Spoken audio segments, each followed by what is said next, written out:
Before we get into today's video, I'd like to give a shout out to some of our newest subscribers.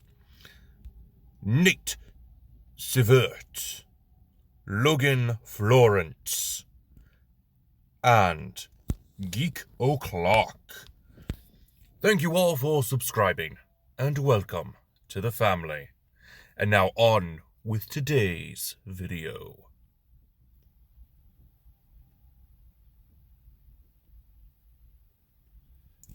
Greetings, my dear viewers. It is I, Drahon, and welcome back to Dungeons & Dragons Character Concept Optimized, where we take a look at multi-class build concepts and min-max them to the best of our capabilities, using only raw core material as our base.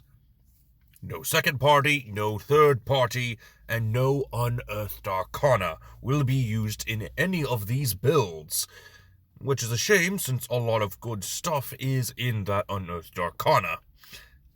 Cough, cough, oath of treachery. Anyway, today we are looking at the Valordin, my nickname for the Paladin Bard multi-class. And some of you probably already know the reason why we are going to fuse these two together, but for those of you who are new to multi-class, the reason why we are fusing these two together in a multi-class build is because both the Bard and the Paladin use Charisma for most of their class features, and both love to assist their allies. And as everybody knows from my video on ability scores, Charisma is how good you are at talking, not how much you like to talk. Though talking a lot does help in some situations, especially with today's build, since we are not focusing primarily on our damage output, but on how well we are going to be talking. Both the Paladin and the Bard are good at helping their allies, like I said. The Bard good at their bardic inspiration, while the Paladin is good at assisting in other aspects, like healing. But Paladins are known as the face of the party, and more often than not so are Bards. So combining those two together, you have the perfect party face. You're able to shine the spotlight onto your allies rather than yourself, and making them a little bit more likely to do some of their things. Increase their advantage, increase some of their stats, just making it easier for other people to do their thing.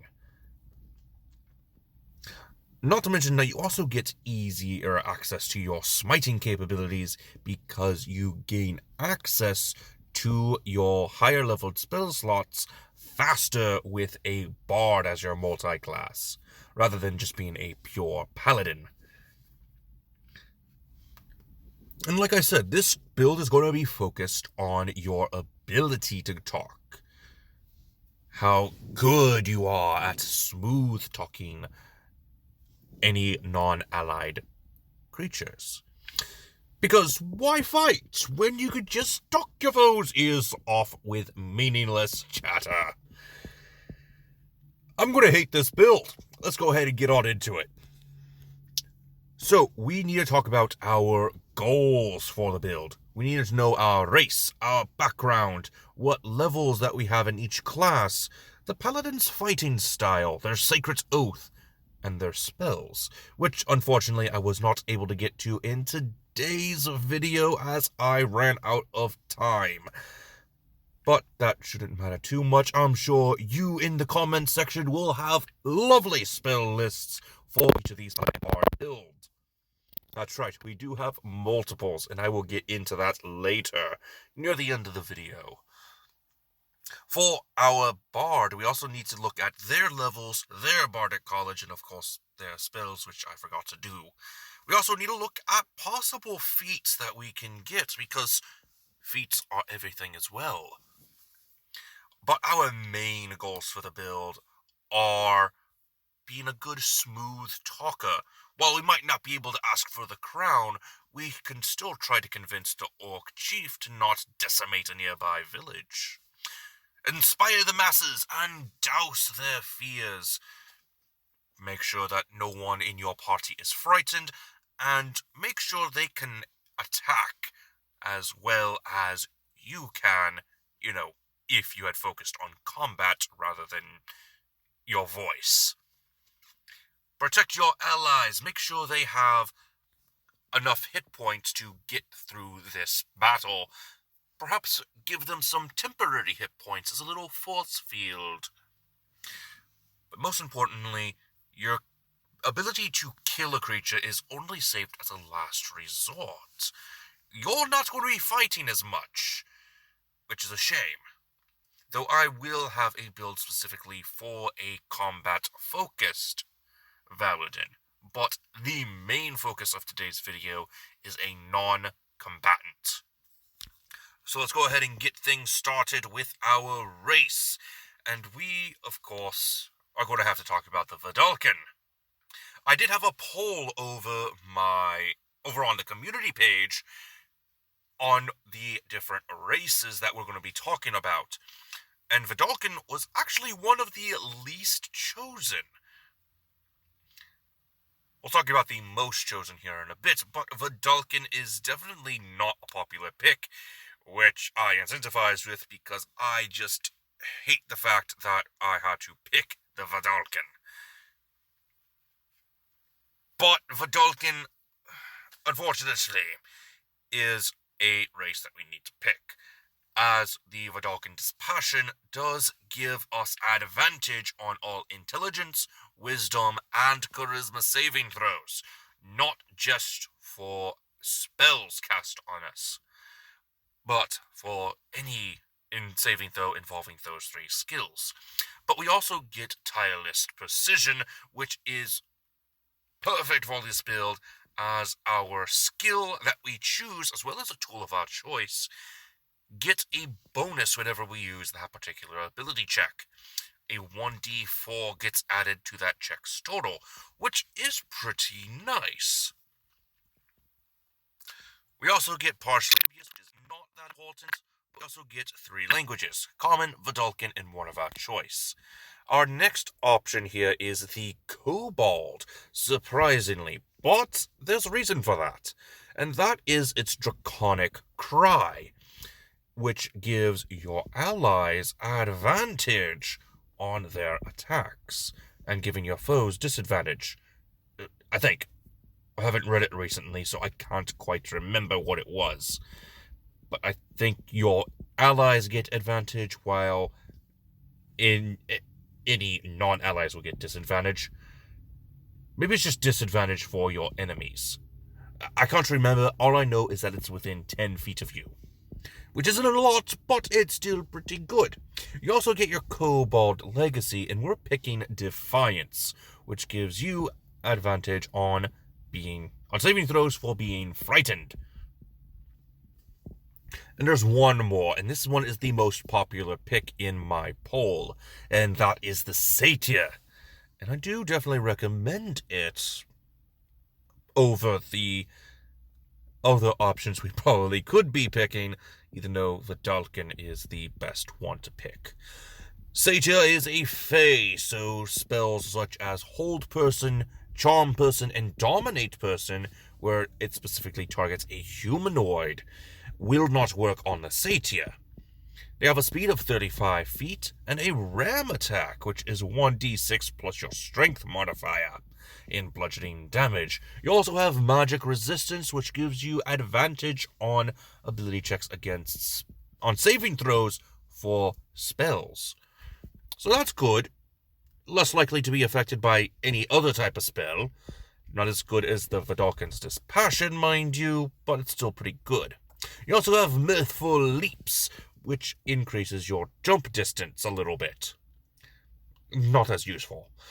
But what is useful is your proficiencies. You get proficiency in performance and persuasion, and one musical instrument of your choice. Now, if you are a dungeon master watching this video, trying to find some flaws or maybe inspiration for an evil Valordin, I would definitely pick the Satyr. More for lore, but it's still pretty good as a villain. Now for our background, and we finally get to talk about Dragonlance in full, as one of our background options is the Knight Solamnia, which gives us proficiencies in the skills of athletics and survival, and 2 languages of our choice. And it gives us the feat Squire of Solamnia for absolutely free. We get Mount Up, which makes it easier to mount a creature that we can actually mount. And we also get Precise Attack. We get advantage on our attack, as well as a 1d8 added to our attack's damage if we successfully hit our target. Another option, of course, it comes from Strixhaven, the Quandrix student, simply for the fact that we get access to more spells. We get proficiencies in Arcana and Nature, as well as a type of Artisan's tool of our choice, and 1 language of choice. And thanks to our Quandrix Initiate, we get Druidcraft and Guidance for cantrips, as well as the 1st level spell, Snare. Moving on to our Paladin. This really just depends on what you choose for your Bard, so you'll need either level 4, 6, or 8. More often than not, we're going to be doing level 8 for our Paladin, simply because some of the options we get in our Bard is just going to be better with those levels. Though there is one that we might want to consider only doing 4 levels of Paladin in, and we will get into that. For our fighting style, Interception is going to be our best bet. That way we can decrease the damage that can be dealt to a nearby ally. For our Sacred Oath, we are going to be going with the Oath of Redemption, which I absolutely despise, since it is useless in combat. However, I can't quite deny that it works perfectly for today's build, since it gives us the Emissary of Peace ability, which gives us the ability as a bonus action to give ourselves a +5 to our Charisma Persuasion checks for the next 10 minutes, which is perfect for when we are trying to persuade someone to help us, or perhaps, with that example that we did from earlier, convince the Orc Chief to not decimate the village. Perhaps we can instead get them to leave, or go somewhere else. Who knows? There's also got the ability Rebuke the Violent, which is pretty much, if someone attacks you, they also take that damage, which is interesting, not really that great. What's even worse is that the Aura of the Guardian at 7th level is even worse. If someone near you were to take damage, you can instead take that damage yourself. I really don't like Oath of Redemption because it's not combat focused. You're taking all the damage and you're making sure your allies don't get hit and don't get hurt. It's admirable, but just useless anywhere else. If we weren't focusing on the charisma stat, then we wouldn't be using this at all. In fact, I would rather be using something else. But here's the thing. With all of these auras and the fact of interception, you have a small area that you will be able to use these abilities in. Interception is only on a creature that is directly next to you within 5 feet. while your paladin's auras are only within 10 feet. So it's not entirely useful at low levels, which is the problem with some of the aura features from our earlier paladin builds. We have to have a level 18 in order for those auras to be perfectly usable. Now, other oath features that we could pick, better oath features, would probably be the Oath of the Crown. We'd still be using the fighting style interception, but we get some slightly better features, and the Divine Allegiance ability is very similar to the Aura of... what was it again? Aura of the Guardian. Very similar to that, but you also have Turn the Tide, which allows you to heal your allies if they are under half health, which is a lot better than doing anything else. Not the Oath of Redemption does. But the Oath of Redemption gives us that +5 to persuasion checks, which is what we are trying to go for our paladin build. But there's one more, and this one is for any dungeon masters out there who are looking for an evil Valordin build, or anyone looking for a combat-focused Valordin. I recommend the Oath of Conquest, and we're actually going to be changing up the fighting style to Blessed Warrior, giving us access to 2 cleric cantrips, Sacred Flame and Toll the Dead. And I definitely recommend having this paladin at 8 levels, so it'll be easier for you to use your aura feature, which, thanks to the Oath of Conquest, is Aura of Conquest. If you manage to frighten a creature within your aura, again, this is 10 feet, that creature's speed drops to 0. That's right. They are so frightened by you that they no longer have a movement speed. It's definitely devilish. And thanks to your conquering presence, you do have the ability to frighten a creature. You also have Guided Strike, which increases your attack roll by 10. So you definitely have some good options here. And the Aura of Conquest is definitely a perfect evil paladin subclass because of that Aura of Conquest. If you remember from my Blood Oath, this makes sure that your enemies cannot get away. But it's evil if you use it correctly, especially with a particular bardic subclass. You can have an evil Valordin. Just pay attention to the feats when we come to them.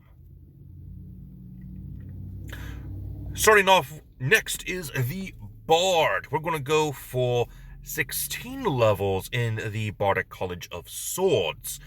This is good for your Oath of the Crown, but not really much else. But it definitely is a good option, because we get bonus proficiencies, allowing us to use a simple or martial weapon as a spellcasting focus. For your fighting style, I will recommend dueling. You also get the Blade Flourishes, Defensive Flourish, Slashing Flourish, and Mobile Flourish. Definitely good for a half-decent combatant, as well as being able to use extra attack, since we weren't able to before with our Paladin. We also get Master Flourish, which is half-decent. Another option I would pick over the College of Swords is going to be the College of Whispers. Definitely good for your evil paladin, but also a combat-focused one. As with Shadow Lore, you get an interesting feature. You target a creature and begin to whisper, The creature believes you know its darkest secret, and will do anything to make sure that secret isn't spread. But it is charmed by you, mostly out of fear, and will do anything you ask to make sure that secret is not out. Now, the other features that we get are the Psychic Blades, which at this level do an extra 5d6 psychic damage, which is pretty good. But you can only use it once per round on your turn. Next is the Words of Terror. The frightened condition is inflicted, also with a saving throw, but the frightened condition only lasts for a time and will end early if either the target or an ally of the target that it can see is attacked or damaged, which isn't that great because of our Aura of Conquest from the Oath of Conquest does in fact damage anyone within the aura at the start of their turn. So this frightened condition will only last until that creature's turn. So if you're looking to simply just stun them for a little bit, I would recommend not using this. But if you're just looking for that little extra damage, I would recommend it, because of those Psychic Blades. Mantle of Whispers is also an interesting feature, but not important for this build. Moving on to our next college, and that is going to be the College of Eloquence. This one is going to be the one I recommend for either build. The Oath of Redemption will work well with this because of the Silver Tongue feature, but also that Unfailing Inspiration will allow your allies to keep their inspiration die if the check that they made with it failed, which is good. You also get universal speech. That way, anyone you're talking to will understand you no matter what. This also works well for the evil Valordin, because the Unsettling Words feature will force creatures to fail their saving throw. Well, not entirely, as it will use an inspiration die and decrease their roll on that saving throw by the number rolled. You could say victim shame your target. Why are you so scared? It's your fault this is happening to you, after all. I'm sure you can see where I'm going with this. You also get Infectious Inspiration, which is a pretty decent feature, though not the best. Moving on to our feats, I would recommend for either your Redemption or Crown having the Chef, Inspiring Leader, Warcaster feats. Polearm Master, if you have the Crown. Redemption, you get the Chef, just so you can have some more temporary hit points, or be able to attack more often with the Polearm Master's ability. If you have the background Knight of Solamnia, and you have the Oath of the Crown, I would recommend Knight of the Crown or Knight of the Sword. Redemption, however, I'd recommend either the Knight of the Rose or Knight of the Sword, though more leaning towards that Knight of the Rose because you are able to give temporary hit points to your allies, which is what we're going for. For your Oath of Conquest, I would recommend the Polearm Master, Sentinel, Shield Master, or Great Weapon Master, and the Warcaster feat. Now, the reason why I said Shield Master or Great Weapon Master is because of the style that you'll want to go for. Either you are the combat-focused Valordin who wants to deal more damage, or you are the Dungeon Master planning out their Valordin villain. And that's why I picked these two to be interchangeable. And of course, for your Knight of Solamnia background, you have Knight of the Sword, which has the ability to possibly either frighten or just give disadvantage to the creature you are targeting. Now, the Shield Master is very interesting because you can use your shield to knock a target prone. And when they're prone, they have to use 5 feet of their movement to stand. However, if they're afraid of your Paladin of Conquest, they don't have a movement speed anymore. They are just there on the ground, frightened, prone, unable to move.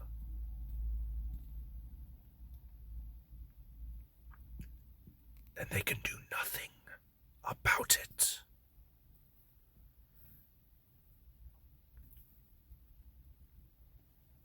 Moving on, we are going to finish off this video with some final calculations.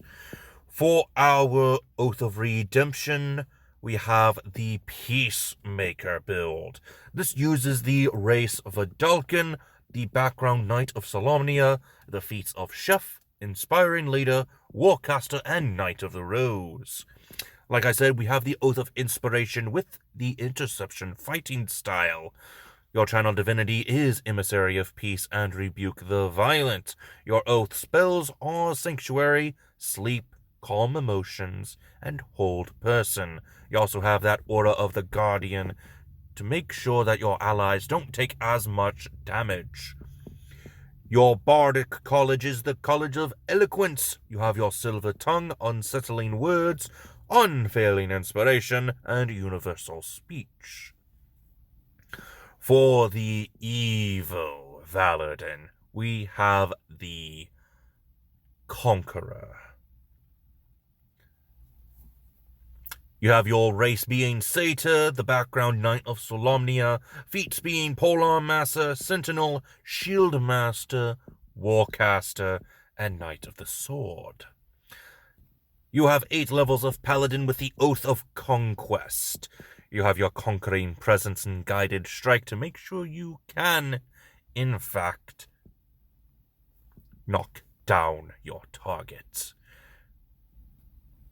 For your Oath spells, you have the Armor of Agathis and Command. You also have Hold Person and Spiritual Weapon. You could say that this Valordin is a famous musician who lures in their prey, and when they're alone, he starts in on his tactics, commanding them to get down, commanding them to do things they would not normally do, but they'll do anyway because they are now fearful of what he will do. The Conqueror gets exactly what they want. And what are they going to do? Run away? They can't. They fear the Conqueror too much.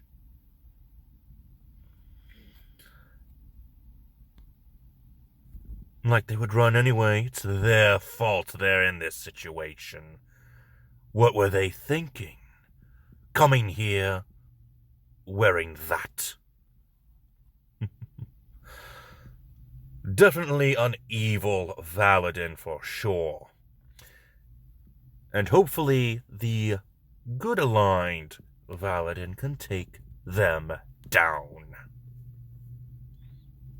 And finally we have the combat-focused Valordin, dubbed the Mind Breaker by some other YouTubers who have done this build before. Purely combat, no support needed. You got the Valordin race, you got the Knight of Solamnia background, feats are Polearm Master, Sentinel, Great Weapon Master, Warcaster, and Knight of the Sword. You have the Oath of Conquest background, which gives you your Guiding Strike, a +10 to your attack roll, making sure that you can hit your targets. But you also have the Bardic College, College of Whispers, giving you some extra damage. Let's go ahead and make some calculations real quick, because we do have our Divine Smite, which gives us some extra damage. At a first level spell slot, that's 2d8. However, we have a lot of spell slots at higher levels, which means we can use a 4th level spell slot to do 5d8 radiant damage, or 6d8 against fiends and undead. We also have the College of Whispers. Using one use of our Bardic Inspiration, we can deal an extra 5d6 psychic damage. Thanks to our Aura of Conquest, we get some more damage, but that Precise Strike gives us an extra 1d8. The Aura of Conquest, of course, gives an extra 4 damage on the frightened creature's turn. And your Great Weapon Master gives you a plus 10 to your weapon damage. This gives us an average of 64 damage if we are using a glaive or a halberd on the first attack of your turn. You still have your extra attack feature going for you, and a possible bonus action if you still have access to it. And that's not including any bonuses that you would be getting from your spells. Again, I forgot to do that list, but you still have a lot of damage output from the Mindbreaker Valordin.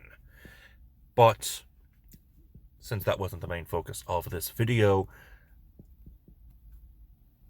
we went with the Peacemaker instead. How did you enjoy today's video, my dear viewers and Dungeon Masters? Will you be using the Conqueror as your next villain? Let me know in the comment section below.